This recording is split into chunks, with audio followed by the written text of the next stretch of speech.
Okay, calling the Brandon Board of Education regular meeting to order. Can I get a roll call, please? Melissa Clark, here. Rebecca Haynes, here. Lisa Cataluza, absent with notice. Kim Smith Colaga, here. Hillary Stokowski, here. Jeff Zilke, absent with notice. Diane Salter. Here. Thank you. Gary, Dr. Richards, Here. Jan Meek, here. Carly Stone, here. Diane Span. Okay, let's stand for the pledge of allegiance. I pledge allegiance to the flag of the United States of America and to the republic for which it stands, one nation, under God, indivisible, with liberty and justice for all. Okay, welcome, and we are starting with a bond update from Brian Smilnak, our architect. Evening, Brian, how you doing? Good evening. How are you? Welcome. Okay, got our June, the June bond update for the board. A lot of things happening now. Things are starting to move a little bit faster pace than previous few months. So design update quickly. So we're still continuing to work on the design of Harvey Swanson. The interior renovations, which include flooring, door replacement, cabinets, lockers, furniture, media center, and then the two main entrances. So that work continues on. The committees have been great. We broke for the summer now, so excuse me. So when we reconvene back in the fall, we'll meet with the committees again and go back over the cabinetry and the furniture selections that were made. But the summertime now is for us to go into the rooms and do our measuring and our field surveys and make sure everything is will fit like we think it will be. It's quite a challenge when we're getting to the furniture type discussions in the rooms because some of the rooms are smaller than others. You don't really have a standard size classroom in that building, so it's very, very tricky. We're talking about the different grade levels and the types of furniture that the committee wanted to have in each room, as well as the built-in cabinetry. So that'll be what we'll be doing this summer. We'll be going into doing more measuring and having actually drawings developed. So when the committee comes back in the fall, we'll be able to sit down at a table with the drawings and go through with the committees again and make sure that everything is good and it's what they expected to see. So and we'll be meeting with the new principal this summer and bringing her up to speed. Excited to do that, and then we'll be able to hit the ground running in the fall. As we've mentioned several times, all these projects here for summer 23 will need to go out for bid prior to Thanksgiving holiday and get them awarded by Thanksgiving to stay on track for our summer construction schedule. So it'll be a very, very busy fall for when everybody comes back. The high school renovations, there's a lot of HVAC work that we'll be doing from the classrooms, as well as working on some restrooms near the Performing Arts Center. Pool ventilation and the pool mechanical room piping, and also the scoreboard and timing system for the pool. So we'll be updating the facilities committee in July regarding the pool ventilation. We've got some options for them to review and go over to see what direction the committee wants us to proceed for the pool ventilation system. As we know, we've had issues with that for several years now. 2 parking lots will be done in 23 construction. Will be Harvey Swanson's parking lot, and then sections of the high school parking lot will also be done in the summer of 23. The athletic fields we mentioned last time, there'll be work at the high school and middle school area. That'll also be done for summer 23 construction. Wanted to revisit the athletic fields for 1 second. We presented last month the recommendation of the athletic committee on what they felt was the best way to proceed with each of the fields. So that's kind of at the top part there. The high school track and turf will be replaced still at the high school football field. There will be improvements made to the middle school baseball field currently, because that's where the varsity boys field will move from Swanson over to the middle school. That's where they'll play their competition games. And then we talked a lot about the current grass soccer field at the high school. recommendation from the committee back in May was to remove the grass and put down the artificial turf for that field. There's a number of reasons that we went that way with the committee's decision. We had a meeting last week, and there was some feedback from some parents and also from the men's soccer coach regarding removal of the grass and some concerns. So we met for extended time on Monday evening and had an open discussion on that and kind of revisited that decision that was made by the committee. And the committee has changed their concept of what to do with that soccer field. I've got a couple things just to update you. This is the baseball presentation that was made in May. There's no changes here. $350,000 to be spent to improve that field and make it into boys varsity. There's no changes from the committee's the last meeting to change that concept. This is the high school. In purple, there's the track, and then the football field. Again, the track will be replaced, the surface will be replaced, and then the turf field will be replaced.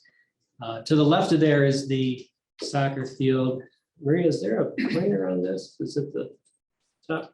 There is, it's. Oh, there we go. Got it. Oh, cool. So this is the soccer field here, which in May, we presented to you would be replaced with turf. And in this presentation tonight, this is presented as staying as the current grass field. Now, there still is some improvements we need to make in this area for ADA accessibility from the parking lot to the stands, some fencing improvements, netting improvements, some concrete back here where the players are. So this budget number here that we presented in May was $1,830,000. We've reduced that to $830,000 and taken the $1 million and shifted it elsewhere. And this is what the committee, after long discussion, what we want to present tonight is the concept of the Harvey Swanson Field, of removing the track area and then taking the football field area and making that into turf. A couple things with Swanson. In the bond issue, there's $125,000 to resurface the track. When we got into the design and looked at it harder, we just can't put a new surface down. The base is totally gone, needs to be replaced. So we would need about another $350,000 to totally replace that track. So the decision was made not to put any money into the Swanson track. And the more the committee talked about was if it was removing this track altogether, which is the outline here.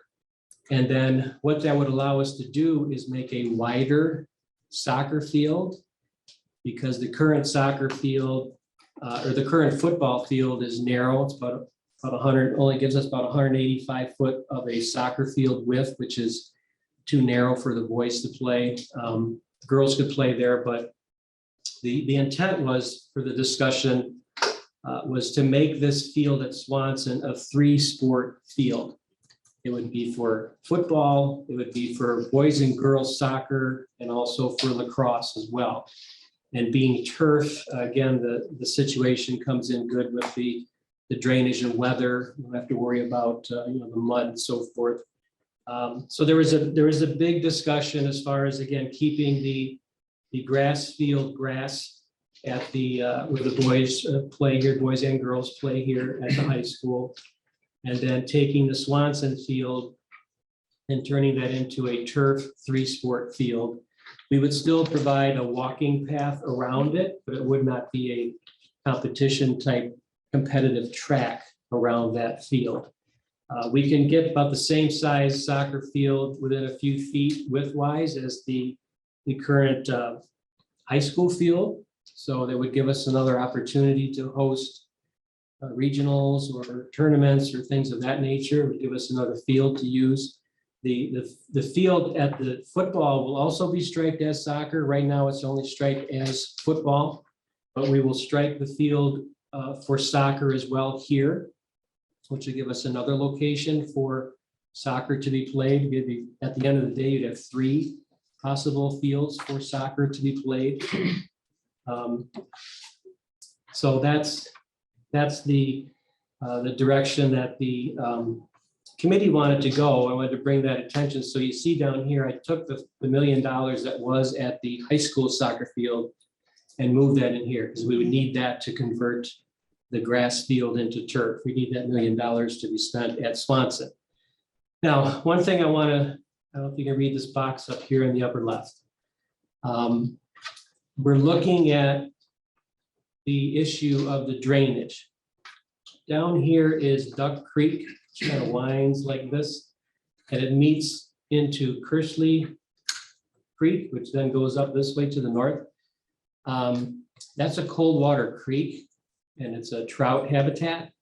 So there was some issues several years ago with the high school and the parking lot drainage of stormwater, that there had to be underground retention put in to hold that water and cool it before it was released into the creek, so it would not harm the fish. That's something we're discussing right now with the DEQ. The reason I'm bringing this up is because we may not be able to do this. So this is the concept that the committee went through Monday. After Monday, when we got into beginning to implement this plan and starting some design type investigation, is when we found out about the issue with the Coldwater Creek, and we need to talk with the authorities above us to see if this is possible to do what we want to do.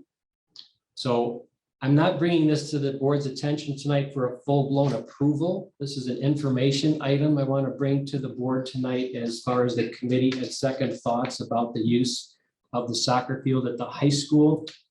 We need to really do our due diligence this month of June. And hopefully when we come back to the July meeting, we'll have an answer from the DEQ and so forth, if we can actually implement this new concept from the committee. So again, I'm not looking for approval. This is an information item I wanted to bring to the board's attention, that there was a change in their concept from the athletic committee, but we may not be able to do this, because if we do have to put in underground detention to cool that water, that is not in the $1 million budget. We would not have that money. We have to find that money someplace or go back to the previous recommendation, which was to turf the grass soccer field.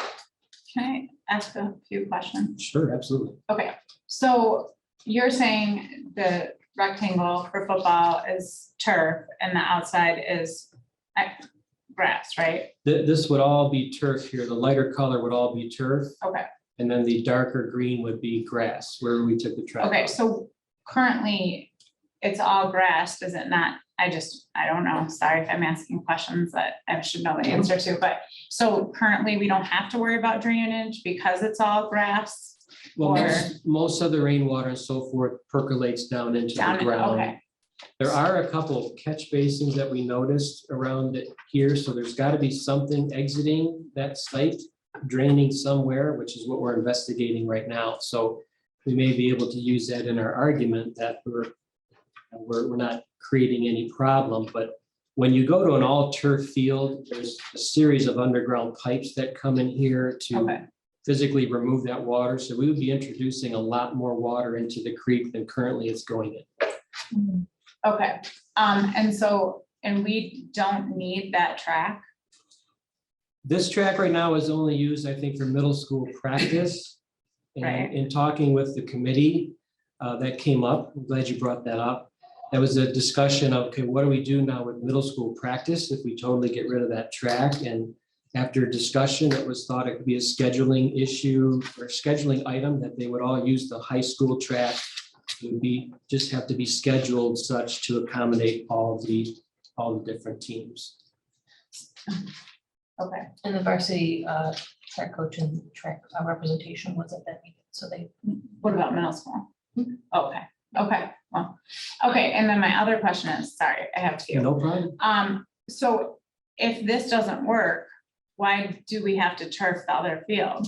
If that's not what is best for that sport, I thought that was, Yeah, seems like The a discussion. decision. Well, the the reason that we were turfing this field was mostly because of the weatherability of the field.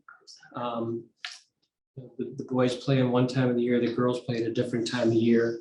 And there's a lot of rain issues and water issues at the beginning of the season in the spring, where it becomes unusable a lot of times. And so we would get everybody on an equal ground, boys and girls could play without canceling games. That was the thought of going to turf.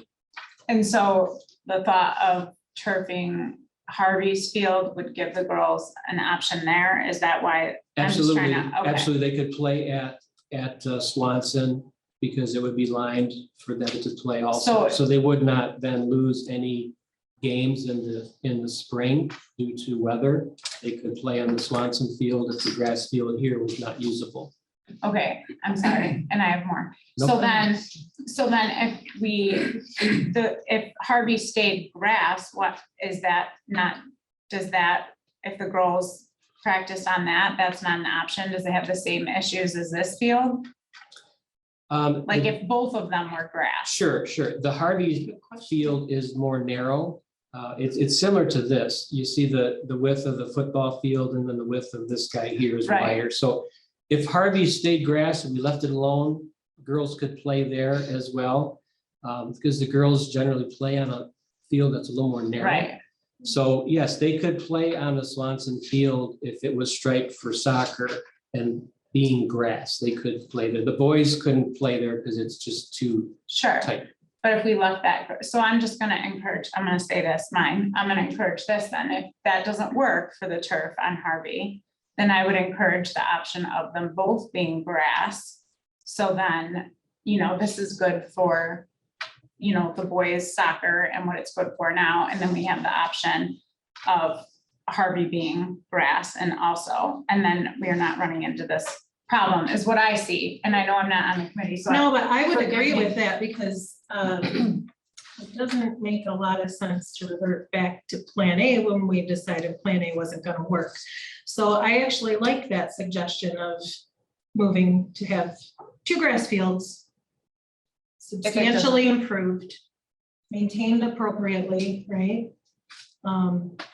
If the turf situation doesn't work out. so. Right, that is another option for sure. Yeah. To talk about. Okay, and then just a side note, and I don't know if this could work, so then if, and I'm sorry. Get and it, I'm girls, sorry. get it, go. Well, and if the girls I'm sorry, not the girls, if Harvey's field has to stay grass, do you need all of that grass, or could we have the track there still? Could it be completely redone with the track redone so it's usable, and then a grass field So, as is? so if we left Harvey as grass, the decision comes into what to do with the track. Right, We know we need more money for the track. but then we're not using all that we would have used for turf, right? Correct. So you Okay. could use some of the turf money to replace the Harvey track. Then you'd have a competition track and then your grass field. Or you could still eliminate the track and make the grass field wider here, so you'd have 2 grass fields then. And then we wouldn't have to divert that money. It would be much less than $1 million to expand the grass. Which then you could use the funds that way too. So there's a couple options Okay. that you're saying that could be pursued if the drainage issue here does not work out. Okay.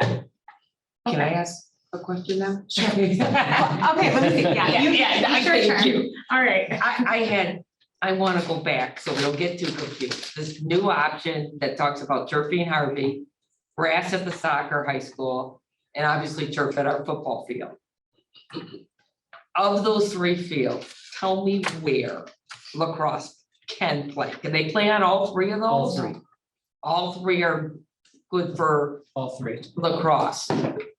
whether it's grass or turf, you can play all 3. Okay, so they have an option for all 3 under this new suggestion. Yeah. If we go to grass at Harvey, grass at the soccer field, and obviously turf still at the football field, can lacrosse still play at all 3? Yes, Okay, that's what I just wanted to make sure, because I was You hearing still about have the the, lines, right? I mean, still be It's- line in them it's just for all. lines. Yeah. It's okay, no, I lines. just didn't know if there was, Yes. okay, Yeah, so they could- lacrosse has 3 fields, no matter what we do. Football would have 2 fields, 2 fields technically, football, no matter what we do. right? And soccer now would get, girls soccer has 3, Girls would have 3, boys boys have would still be down 1. to the 1. Yeah, that's exactly right. But Okay. it's the one they prefer. And it's the one they It's the one they prefer. prefer, yeah. Yep, and track and field right now, the indication we've been given is middle school track and high school track can accommodate over at the high school track. We're being told that, but typically they have gone over to Harvey where it's where they've gone, yeah. Okay, For but that- practice, they practiced at Harvey, they haven't ran competition at Harvey. Better. okay, it's just practice, Just okay, practice. Practice it. okay. Thank you. Does anybody else? No, but just to recap, like no matter which way the pendulum swings with this issue with the DEQ, we have different options that we can approach that benefit. everybody. So we have alternative options, but right now, we're kind of waiting to find out what's going on with. Yeah, I think that's our big. Do we know how long it'll take for an answer? Don't know. I wish I Kind of a did. loaded question. The whole trouble is finding the right person. Yeah. You know, you go to that person, you go to that person, and you switch to that person, yeah, so that's what we're in the phone tag type thing right now, is I trying get to it. find the right person who would make that decision. Where then we could say, okay, we can or cannot, because if they, once they get to the person and says, yes, and you retain, is then it goes into, we have to give them calculations, they have to give us an idea of the size and the potential, and then we can put a number on that with the construction manager, and then when I come back to you, I can say, okay, we need Here's the. 400,000, 500,000. That's really it's a huge missing piece of the puzzle, but that's what's Right. missing. Can I have one more question? Sure. I'm sorry. Yeah, you- Okay, so the last time we talked about the baseball fields, it was thrown out there, the direction of that, was that revisited? Did we check into that? Do we know? We touched base back in Monday night, and really, we didn't change the necessity. We're still putting in ADA accessibility, we're using bathrooms here for parents. We're bringing electricity out to the dugout area and the scoreboard. We're spending $60,000 to redo the infield and cut the lips down. And I know there were some concerns about the condition of the infield, but we are spending money on that infield as well, not just around the perimeter of the field. And our varsity baseball coach was president that. Okay. And if I could say, this was, when we talked the bond and what we should be spending projects on, I know athletics got a considerable amount, but I also know too, there's talk about, oh, this could be in a decline, that could be in a decline, but I'm gonna tell you, we're coming out of COVID now. Kids, we gotta keep them active, we gotta keep them on teams. I'm just gonna say that our facilities are important for these programs, and at the same time, we have to build back these kids coming and getting out there, running around, batting, whatever, they gotta do. So, but I'm glad this is thought, we have to think through this, see what we think, and once we hear from DEQ, we will know better. But does anybody else have any questions? Concerns? So I'll be back in July, hopefully with answers for you. Thanks, Brian, appreciate it. So I'll just keep going here. I'll also be back in July with some more security items for you. We talked last time about the glass and so forth and the doors.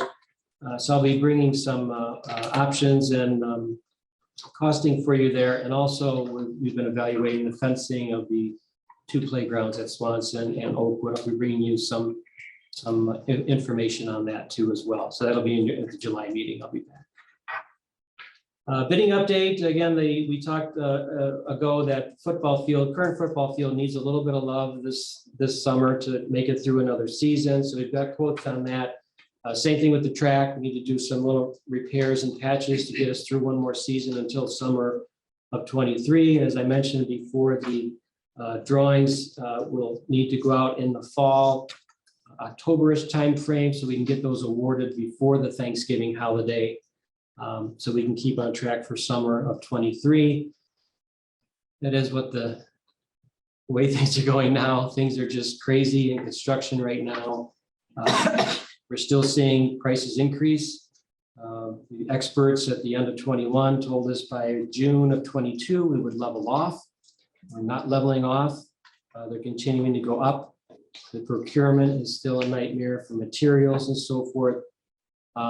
So we're just, every day is a different, we look at the industry every day and see if it's starting to right itself. Right now, it's still going in an upward swing.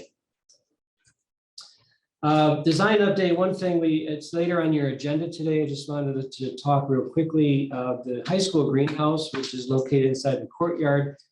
We want to get that back in operation. There's some things that we investigated that we need to do. It's been in a state of disrepair just because it's not been used for a number of years. So we're seeking approval tonight to allocate some funds to replace some glass pieces that are broken. We need to replace the plumbing system, which froze in a couple years back and burst. The ventilation system to provide heat in there so the pipes don't freeze, but also the ventilation system. Let me go back a second. If you can see, there's glass panels at the top, glass panels at the front that operate on a thermostat that open and close when the thermostat reaches certain temperatures to ventilate that space. That mechanism has to be replaced. There's several components there. And then also some electrical work and lighting and some outside, the brick along the outside has some areas that are been damaged by water and freezing. So these items need to be fixed up before we can get that back in action. And that's later on your agenda to allocate some funds so we can pursue getting quotations to get that done for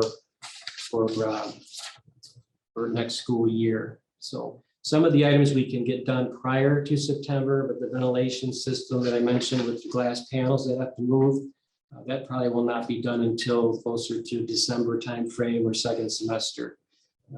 That's a very specialty thing, and we've talked to 2 contractors, and they are so booked up and so short-staffed that they said they can get to us more near the December timeframe. And that was bond money? Yes, we did have bond money for that, yeah. Again, construction update, our response and playground, again, that will be done this summer and ready for September. We're waiting on the contractor to get the equipment in. He's targeting July, when he'll actually take possession of that, of the playgrounds and remove the old equipment and bring in his new stuff. The Oakwood parking lot has started this week, mobilizing, erect their soil erosion fencing and starting to perform their test holes in the very bad areas, so we can start to see where we are with the soil underneath. We mentioned last time when we awarded the bids that there's areas that we've identified that the base below is in very bad distress, so we need to start digging and see if we have mashed potatoes or what's going on underneath there, so we can get that stabilized before the new comes down. So the week of the 28th, beginning June 28th, is when the actual asphalt milling will begin. That's when the machines will come in and start ripping off the old asphalt down to base. So that's when you'll start really seeing some activity. But we're mobilizing this week, and that is underway. So that's on track now to also be done for start of school. That's all I have for tonight. Any more questions for Brian? Thank you. Thank you. Thank you, Brian. Okay, next on the agenda, we've got the other bronze project. Yeah. Dan? Hello, just one project panels. Tonight to allocate additional funds. We approved the RLK contract, and we wanted to take another look at this. So Thomas Bezak, our new director, IT director, walked with Jason Pence and principals through every building. We first started talking about the outdoor areas, recess areas. And we came up with, when they went back through it, that they would like, Jason primarily, for school resource officer, would like 77 additional cameras throughout the district. There was quite a few blind spots and other things, and again, adding more to the recess areas and exterior space. So that would come in at about $91,000 in addition to the original ROK contract. So to do it now, because they're gonna be here anyway. It's a cheaper proposition than waiting a couple years down the road and deciding that we needed additional cameras, and then we'd have to rebid, and the cost would be higher, all the way down. So that is the recommendation. And bond money? Yes, Okay. yep, we have a security line item in the bond, so, yeah, and Dr. Richards and myself and Thomas met last week to kind of go through this whole thing. We've been talking about this for a few weeks now, so we think their advice is sound. Okay, thank you. Any questions for Jan? Okay, next on our agenda, superintendent report, Dr. Richards. Good evening, everyone. First of all, I'm excited to present our new Harvey Swanson Elementary School principal. It's very easy to be excited about Mrs. Hubble because I think she's full of excitement and energy and enthusiasm. And we're excited that she'll be coming back to Brandon to help us out. I want to say just a couple of things. We had a pool of over 60 candidates apply for this position. And so for her to be seated here this evening with us says a lot about the entire process and that she's still here. We had a number of committees. And then I interviewed the two finalists.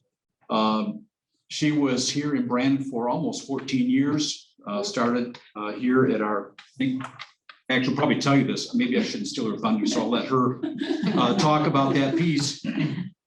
But almost 14 years, started as a classroom teacher, served a number of capacities here as a literacy coach and also as a reading recovery teacher. Most recently spent a full year in Kearsley as an elementary school principal. But I will say this about Mrs. Hubble, and that is that she is a loyal and dedicated Blackhawk. There's no stopping her from coming back here. This is where she wants to be, and I think this is where she would like to retire from. She's well known, she's bubbly, she's effervescent, she's got a vivacious personality. She also has a really optimistic and positive and confident outlook on life and work. And that really is, I think, what set her apart from all of the other candidates. I've received a number of emails and phone calls in support of Jessica, including one from one of your former superintendents, Matt Outlaw, who called her a rising star. So Mrs. Hubble, welcome. I'd like to say a few things to the board.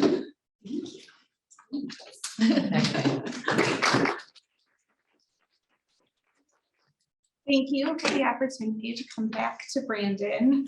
Like Dr. Richards said, this is the place I was raised. I began my career here, grew as a leader here, and now get to come home as the principal of Harvey Swanson. I started school as a kindergarten student at Harvey Swanson. I got my first teaching job teaching kindergarten at Harvey, and now have the great joy of returning as principal. I've even had the privilege of having many of your children through the years. I'm so grateful for the education that I received in Brandon, and attribute any of the successes that I've had in my career to the teachers and mentors that I've had in this district. 7 years ago, my husband Scott, who is also a Brandon grad, and I decided to return home here in Ortonville and raise our girls here. So I have 3 daughters who attend Brandon. Olivia is in 7th grade, Lila is in 5th, and Emma is heading into 3rd grade next year. While in Brandon, I taught mostly kindergarten, 2nd grade for a year, and spent my last 5 years as a literacy coach. And like Dr. Richard shared, most recently, I was the principal of Weston Elementary in the Kearsley School District, where I served 400 students and about 60 staff members. Last year at Weston, I gained experience in shifting the culture of a building, building rapport with families, connecting with students, raising expectations, and moving the student growth needle.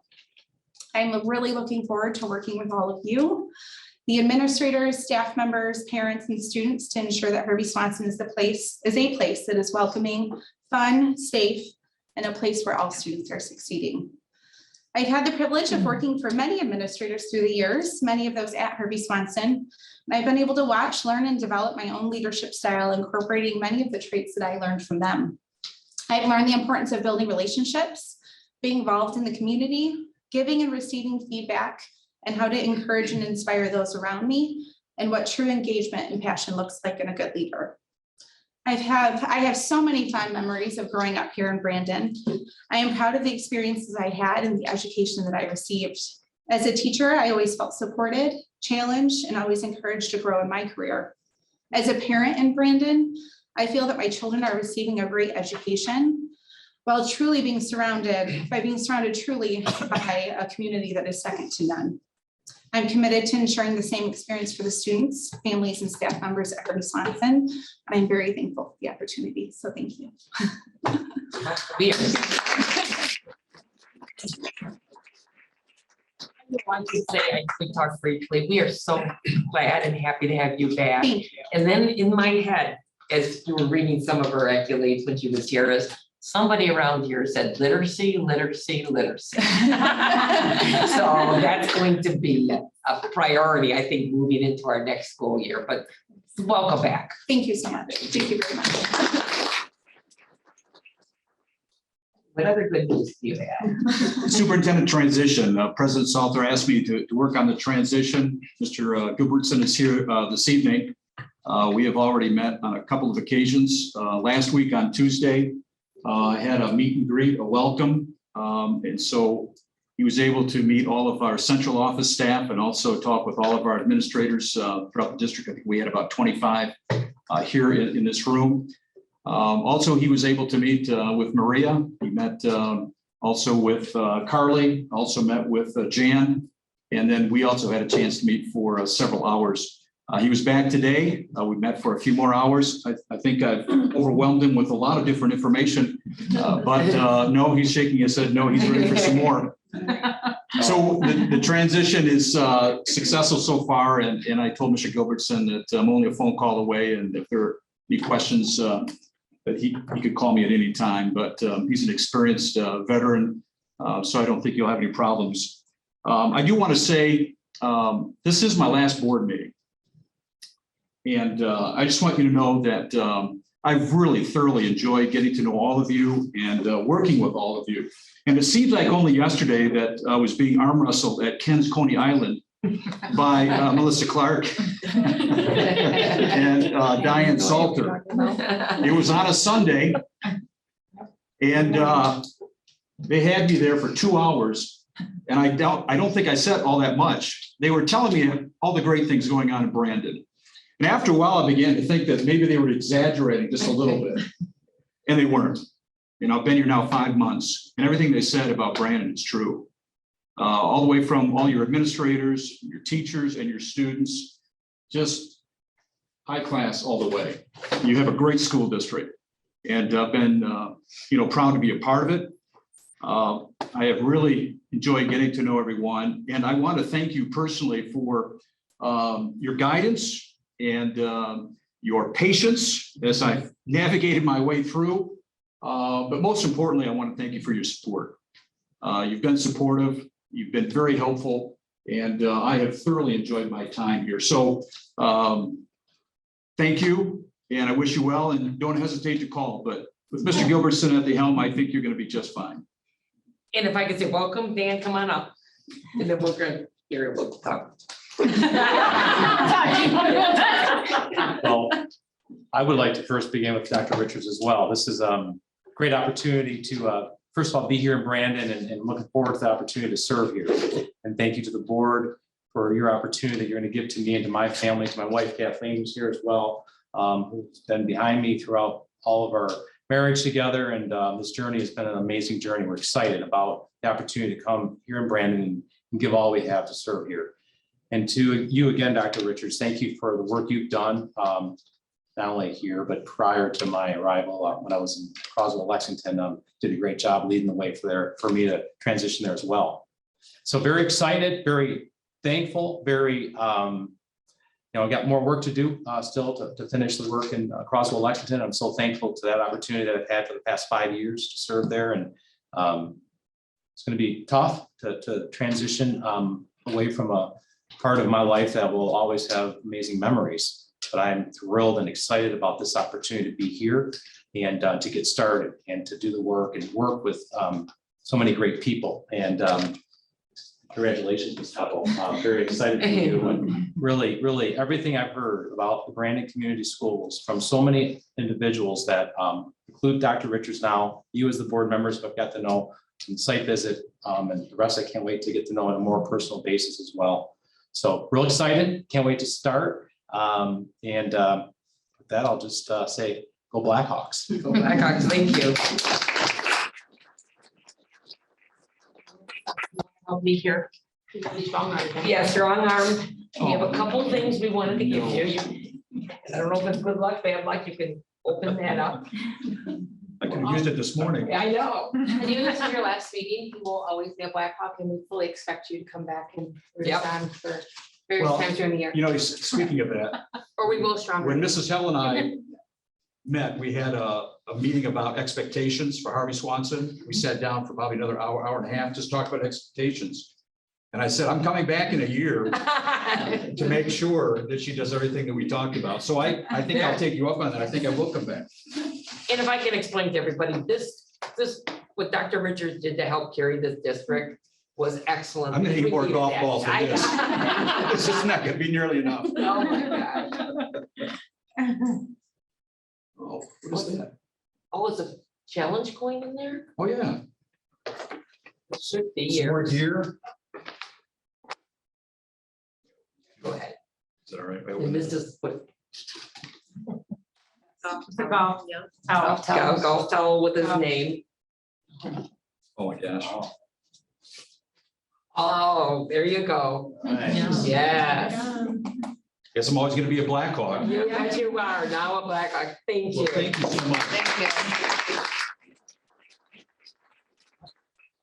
It's my last time, but really, the one thing I learned about the board here is that you were all very committed to the school district. And I've worked with all of you very closely.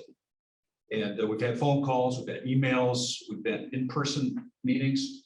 And you are all dedicated. There are no personal agendas. You are all dedicated to the students and to the community. That's been clear throughout the entire time. And I hope you'll stay true to that, because being a board member is not always easy. It can be very difficult, especially when you're going through 2 years of COVID and some other things. And I want you to know that I appreciate you very much as a parent, as a grandfather, and as a retired administrator. The job you do is very important. And I hope you'll stay true to that. I hope you'll stay on the board and continue to serve the community, because I don't know if the community understands how fortunate they are to have you and your dedication. You guys go above and beyond the call of duty. And it's been a pleasure for me to work with you, besides you. Okay, Thank you very much. keep it up. Thank you. Thank you very much. Okay, next on our agenda, we have public comments and questions on agenda business. I didn't know if anybody signed in.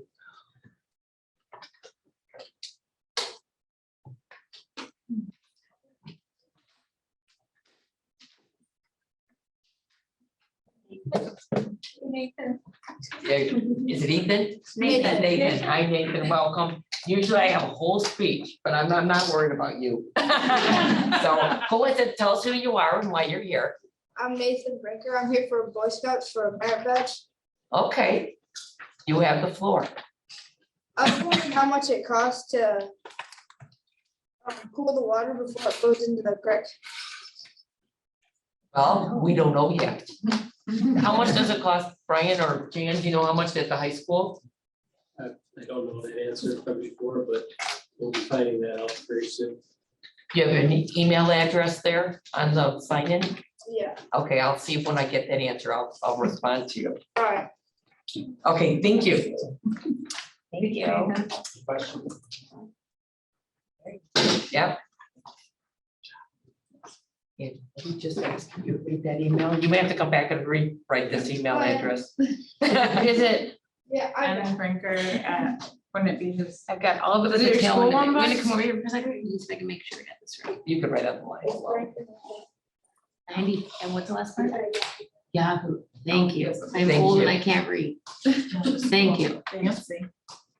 And of course, when I hear about the trout in the creek, I think of Mrs. MZ and her salmon. So it's like you may be out there raising trout here soon too. Okay, next on our agenda, we have approval. We don't have plans. Oh, I'm sorry, thank you. Just Sorry. to let you know. Okay, thanks, Maria. Sorry, I forgot about our virtual people. Next, approval of our consent agenda. Could I get a motion, please? Move that the Brandon, can't talk today, sorry. Move that the Brandon Board approve the consent agenda as presented. Second.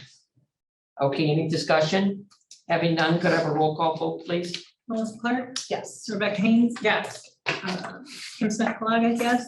Hillary Stokowski. Yes. Diane Salter. Yes. Okay, next is information and discussion items.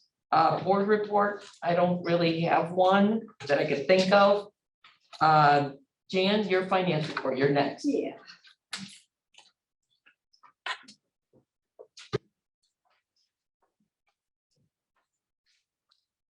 Good evening. As you know, it's mandatory that the board adopt a budget, next year's budget by June 30th.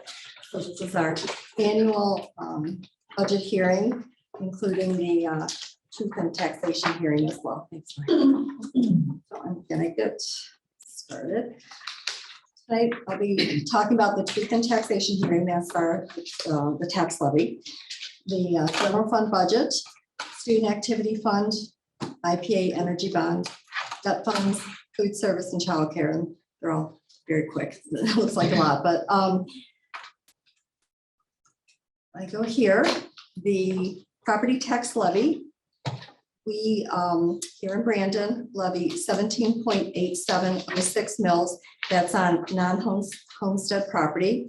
The state allows us to levy 18 mils. In fact, they assume that we levy 18 mils, but we did have a reduction a few years back. That costs the district roughly $20,000 annually because we have that reduction. Our non-homestead property value is 158 million. And it went up this year by about 3.3%. Our debt levy, we are levying 12.16 mils. That's levied on all property in the district. The taxable value increased quite a bit to 737 million. The increase was about 5.6% this year. So that is a big increase. Wanted to review again our different funds that we are levying mills against. Again, the operating 17.8706, that expires December of 2024. So we have a couple years there before that needs to be renewed. The 2016 refunding, we have several refundings here. We've been doing a lot of that the last few years. That was originally the 2006 voted bond. And the balance there, the principal outstanding is $7,485,000. And that will be paid off in 2024. Our 2018 refunding, which was originally the 1996 voted bond, we have 5.2 million outstanding, and that will be paid off in 2025. The 2019 refunding is actually our school bond loan fund refunding, and we have about 25, almost 26 million outstanding. That will be paid off in 2029. And then the 2021 refunding we did last year, it was a combination, some more school bond loan fund refunding, and that's our biggest one right now for almost $48 million. And that one will be paid off in 2035. And then last, our 2022 debt, which was our bond election last fall, we have 18 million principal outstanding, and that expires in 2040. So our total outstanding debt of 104,830,000. And the mills levied is the last row there, the 12.16 mils. So that's the breakdown.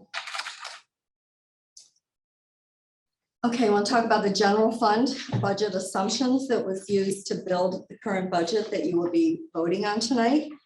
The assumptions used are a state per pupil increase of $450 per student. Unfortunately, once again, it's June and we don't know for sure, but that seems to be conservative or hopefully it would be more, but that seems to be a number that is more than likely to happen, at least that amount. Our enrollment decline, 75 students. Right now, we lost 14 students from fall to spring. And then the issue right now, I don't want to say concern, but our kindergarten enrollment currently is quite low. we're down about 50 students in kindergarten. So the 75 students, we did not want to go any lower than that due to our kindergarten numbers currently. We are looking at a PA-18 decrease. Again, that's our open schools funding that we get, special ed funding from open schools, about 140,000. We typically in the fall, they find some money and send us some money, but I can't count on that. So we are definitely getting a reduction on the PA-18 money. The budget includes no change in categorical funding, no special education cost adjustment. These are things that were talked about, but we haven't seen it. Hopefully something positive will come from that. And our federal ESSER, we're budgeted right now next year to spend $1.1 million from our ESSER money. That's ESSER 3. This budget includes a transfer from our IPA Energy bond debt of $466,269. And this budget also includes no food service transfer. Typically, as long as I've been here, we've been able to transfer money from the food service to the general fund. In a few more slides, I'll get to some reasons there, but it doesn't look, right now, it doesn't look like we're going to be able to do that next year. On the expenditure side of things, we've got $50,000 in our capital outlay budget for general fund. Typically, we would budget more, but because of our bond and because of the Bel-Ann sale proceeds, we have some money that we can use for major capital projects. The budget, this is a big number. It includes $323,636 in building security guards personnel, including our school resource officer, who will be going to full-time next year. That's quite a jump. We had over 200,000 this year, but that's a number that we will be looking into with Mr. Gilbertson this summer, exactly how we're going to be staffing, how many at each building and those types of things. But that's what's in this budget. It includes personnel across the board, increases of 600,000, includes teacher net cost decrease. And again, these numbers are tough because when we replace teachers, we never know exactly for sure, but just under 100,000, and administration increase of just under 100,000. That's primarily due to our hiring, the board's hiring of the new HR manager position full-time, and she's been wonderful. So that was a good call. Medical cost hard cap is going up only 1.3%.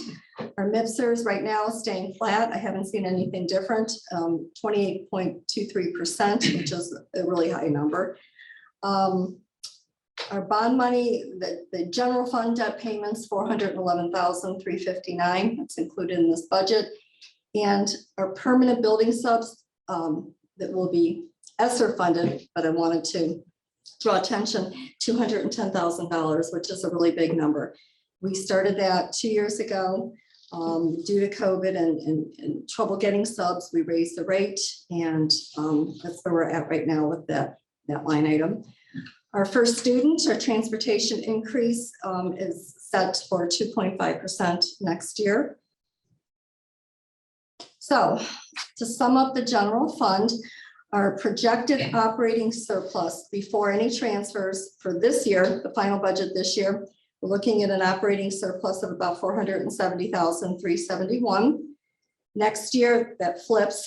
We're looking at a decrease, but again, enrollment and state aid, see where that lands. Our total fund balance as a percentage of revenue, 14.23% to end this year and 14.81% projected to end next year. We still have the assigned fund balance of $2 million that the board approved years ago. So that is still assigned. So our unassigned fund balance would be 7.33% at the end of this year and 7.63% projected at the end of next year. Wanted to highlight our student activity. These accounts roll from year to year. There are student council, there are fundraising, all of those athletic funds as well that students raise money for. And we have 150 account, we have a lot for our size district. Last year, we ended with a fund balance of $407,818. I'm projecting this year to increase to $457,818. And then next year's projected to $507,818. So we have a healthy balance in our student activity accounts. I added the energy bond and the IPA this year. I added this slide because we have built up a nice little nest egg, I guess. The 21-22 beginning fund balance, $1,213,280. We're projecting to add to that this year. That's the transfer that the board votes on. The last 4 years, we've been taking our operating surplus and transferring it to this fund. Next year, though, we're going to go the other way based on the projected operating deficit next year. So we'll transfer back into general fund to balance next year's budget. Again, all projected. And the debt payment, like I mentioned a couple slides ago, $411,359. Food service. Food service is interesting. Pre-pandemic, our reimbursement rate from the government was $2.20 for breakfast and $3.50 for lunch. Well, when the pandemic hit, the government increased substantially those meal reimbursement rates. So this year, we're receiving $2.61 for breakfast and $4.56 for lunch, which is a really, really high reimbursement rate. Unfortunately, it's looking like that's not going to continue unless the federal government changes their mind or somebody steps in and they get the votes to do so. But I've talked to Monica quite a bit and I've been to my meetings at Oakland schools. And as of right now, those rates are set to go down quite a bit. $2.91 is where we're at. Again, that's just what the talk is.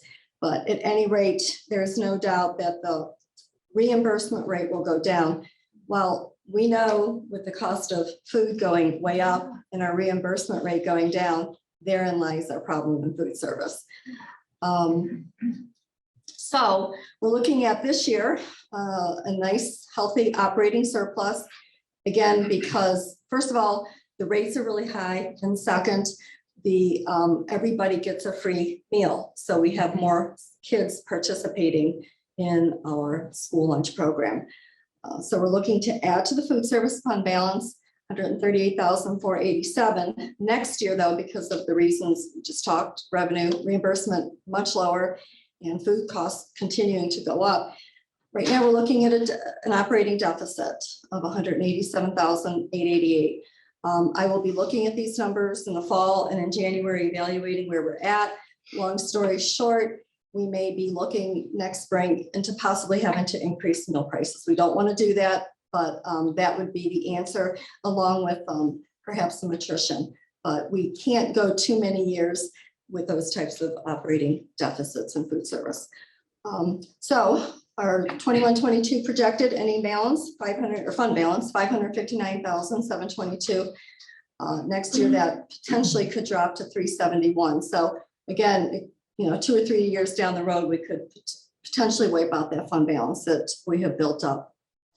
Operating transfer to general fund, that's always been a nice bonus to the general fund. This year, we're going to do the 80,000, but next year, again, that's going to zero based on these numbers. Childcare, we do run our latchkey 6:30 a.m. to 6:30 p.m. We charge $5.50 an hour. We have on average this summer about 33 weekly campers that Penny Green does a great job with. Before school, we have about 38 students in our latchkey and 31 after. Our preschool program that Diane Zidane runs, we had this year 83 students. We had a few more this year because we're out of COVID. And this is a big one.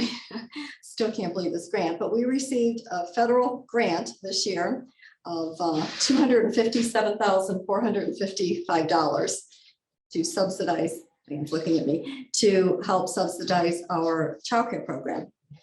So our projected federal revenue next year, I have zero, although we have a good chance of getting another grant. We just got it. We got it. Oh, 300,000. hot off the press. Okay, well, I just found this out, okay? As of yesterday, when I was working on this, we hadn't got it. so- Okay, thank you, Diane. So that's good news. So we're rolling in the money in childcare. We may have one teacher for every student, I'm not sure. Yeah, that's awesome. Yeah, it's great. Thank you. So that's gonna change those numbers. So childcare, things are good. We're looking at a operating surplus because of that big grant, 168,000. Let me just say real quick, we were allowed to use that grant for teacher salaries and really supplanting. Supplanting used to not be allowed, but it was in this grant. Next year, we're looking at a slight deficit, but not anymore. Fund balance this year, 207,000 done the year. Next year, 154. Again, that's going to change. And operating transfer from the general fund. The general fund obviously is not going to need to supplement the childcare fund at all. So self-sustaining. That's all I have. I have a couple questions real quick. Yeah. So the number presented, is that for two building security?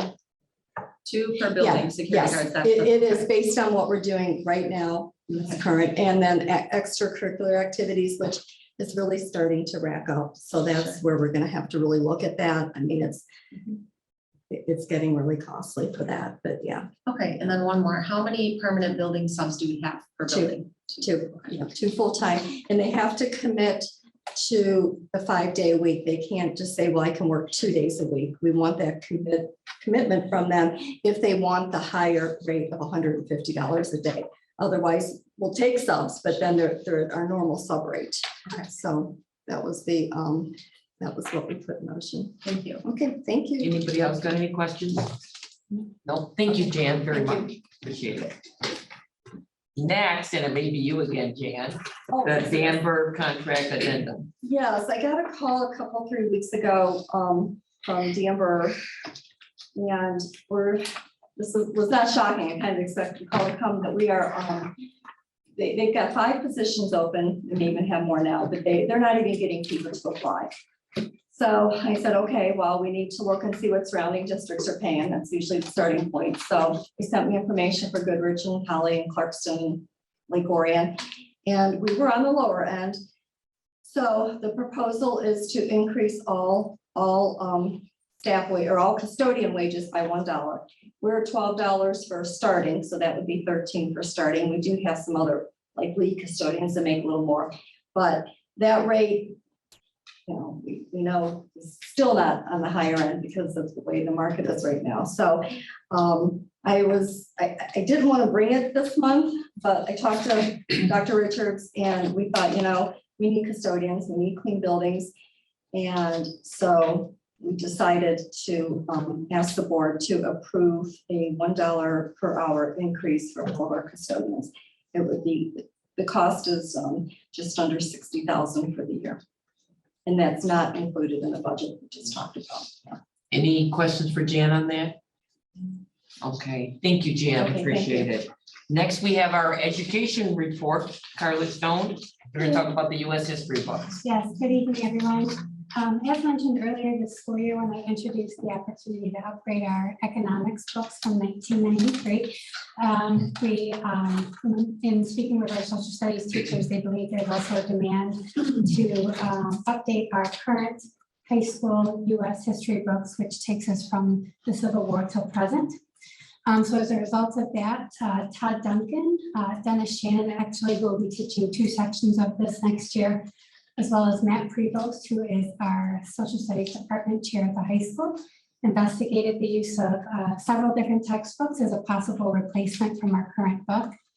The information was provided to you from that committee prior to this meeting, in which the committee has selected the Reconstruction to Present U.S. History Interactive textbook.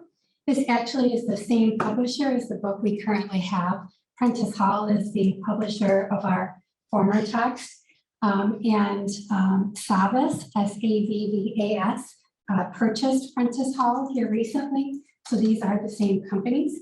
This is also the same company in which we purchased the economics textbook from earlier this school year.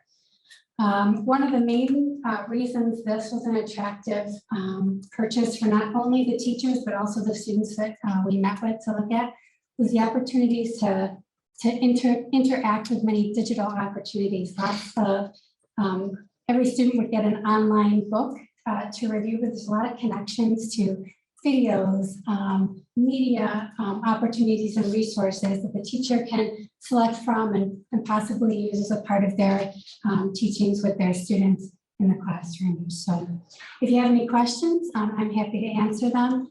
And that's where it's at right now. I'm glad for the background, because that would help me out a lot. Yeah, Sure. no, thank you, because I just looked at the other book below that. That looks pretty raggedy. Well, I intentionally picked a book that wasn't currently sitting on a student's desk, right? Yeah, that Because this one was just being held in the back room, and yeah, it's not in the greatest of shape. They're not all in this bad of shape, but what's exciting too about this book is that it has a whole new, 2 new chapters since our last book was published in the classroom, which really our students can connect to. It's engaging, it's relevant, and so that's one of the primary reasons for wanting to move forward with a new textbook. So. Good. Any questions for Carly? Go ahead. So the current book ended with 2001. What time frame in US history does that new textbook kind of go to? Is it pretty- It goes all the way up to the Trump presidency. Okay. Thanks. Any other questions for Carly? Okay, thank you, Carly. Appreciate it. Okay, next we have our action items. If I could get a motion for the approval of the new superintendent's contract. Move the Brandon Board of Education approve new superintendent's contract as presented. Support. Okay, thank you. And discussion is for Dan Gilbertson. Any discussion of board members? Having none, could I get a roll call vote, please? Melissa Clark, Yes. Rebecca Haynes, Yes. Kim Smith Colaga, yes. Hillary Stokowski, Yes. Diane Salter. Yes. Next, could I get a motion for the approval of the human resource report? Move that the Brandon Board of Education approve the human resource report as presented. Support. Okay, any discussion? Having none, could I get a roll call vote, please? Melissa Clark, Yes. Rebecca Haynes, Yes. Kim Smith Colaga, yes. Hillary Stokowski, yes. Diane Salter. Yes. Could I get a motion to accept the Neola policy updates 36.1? Move the Brandon Board of Education approve to accept Neola policy updates 36.1 as presented. Support. Okay, and those are the ones that we've already presented here. a couple Yes. of board meetings. Okay, any discussion? Having none, could I get a roll call vote, please? Melissa Clark, Yes. Rebecca Haynes, Yes. Kim Smith Colaga, yes. Hillary Stokowski, Yes. Diane Salter. Yes. Could I get a motion for the approval of Rogue security camera contract increase? Move the Brandon Board of Education approve the ROK security camera contract increase as presented. Support. Okay, any discussion? Having none, could I get a roll call vote, please? Melissa Clark, Yes. Rebecca Haynes, Yes. Kim Smith Colaga, yes. Hillary Stokowski, Yes. Diane Salter. Yes. Could I get a motion for the approval to purchase the high school US history textbooks? Move the Brandon Board of Education approve to purchase high school US history textbook at a cost of $24,829.35 as presented. Support. Okay, any discussion? Having none, could I get a roll call vote, please? Melissa Clark, Yes. Rebecca Haynes, Yes. Kim Smith Colaga, yes. Hillary Stokowski, Yes. Diane Salter. Yes. Could I get a motion for the approval of the Dan Burke contract addendum? Move the Brandon Board of Education approve the DM Burke contract addendum as presented. Support. Okay, any discussion? I just have one question that came. When does this contract expire? Well, this, it was interesting, when he sent this to me over the weekend, I didn't see an expiration, so I think it just, it's effective July 1 of 2022 until we were to change it. Okay. Yeah. Okay, thank you. Okay, could I get a roll call vote, please? Melissa Clark, Yes. Rebecca Haynes, Yes. Kim Smith Colaga, yes. Hillary Stokowski, Yes. Diane Salter. Yes. Could I get a motion for the approval of Plant Moran professional services agreement? Move the Brandon Board of Education approve the Plant Moran Professional Services Agreement as presented. Support. Okay, Jan, basically, we have to pay for their services for our audits. Yeah. Oh, sorry, yeah, and they do a great job. What's that? I guess we'll do. Yeah, we have to pay them. Okay. Yes. Could I get a roll call vote, please? Melissa Clark, Yes. Rebecca Haynes, Yes. Kim Smith Colaga, yes, Hillary Stokowski, Yes. Diane Salter. Yes. Could I get a motion for the approval of the Brandon High School greenhouse renovations? Move that the Brandon Board of Education approve the BHS greenhouse renovations as presented. Support. Okay, any discussion? Okay, having none, could I get a roll call vote, please? Melissa Clark, Yes. Rebecca Haynes, Yes. Kim Smith Colaga, yes, Hillary Stokowski, Yes. Diane Salter. Yes. Could I get a motion for the adoption of the final 2021-2022 budget? Move the Brandon Board of Education approve to adopt the final 2021-2022 budget as presented. Support. Okay, any discussion? Could I get a roll call vote, please? Melissa Clark, Yes. Rebecca Haynes, Yes. Kim Smith Colaga, yes, Hillary Stokowski, Yes. Diane Salter. Yes. If I could get a motion for the adoption of the proposed 2022-2023 budget. Move the Brandon Board of Education approve to adopt the proposed 2022-2023 budget as presented. Support. Okay, any discussion? Roll call vote, please. Melissa Clark, Yes. Rebecca Haynes, Yes. Kim Smith Colaga, yes, Hillary Stokowski, Yes. Diane Salter. Yes. Okay, last one. Could I get a motion for the approval of the 2022 tax levy? Move the Brandon Board of Education approve the 2022 L-4029 tax levy as presented. Support. Okay, any discussion? Could I get a roll call vote, please? Melissa Clark, Yes. Rebecca Haynes. Yes. Kim Smith Colaga, yes, Hillary Stokowski, Yes. Diane Salter. Yes. Okay, next on our agenda, we got citizens input. I don't know if anybody signed up.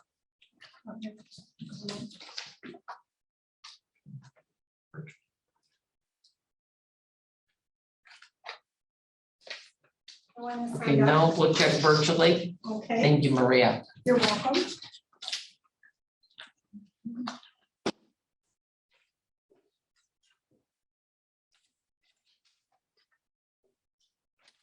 There's no one virtually?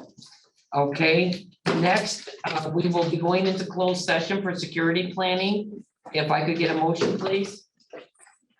Move the Brandon Board of Education approve to enter a closed session for the purpose of security planning for the safety of students and staff as presented. Support. Okay, roll call vote, please. Melissa Clark, Yes. Rebecca Haynes. Yes. Kim Smith Colaga, yes, Hillary Stokowski, Yes. Diane Salter. Yes. Okay, we will be going, giving us 2-3 minutes.